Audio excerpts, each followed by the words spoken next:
K5. Maşının sol hissəsində heç bir zədə yoxdur. Ön hissədə zədə yoxdur. Sol tərəfdə zədə yoxdur. 2023 K5 1.6 motor 69.000 yol gedib, 7.000 dollardan satışa çıxır. 96-cı maşındır.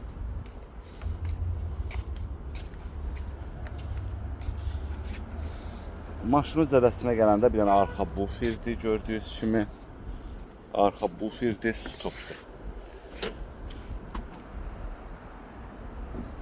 Buraya bagajlar.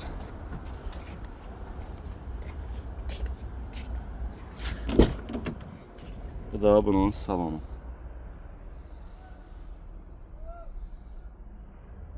Bu da bunun bin numarası.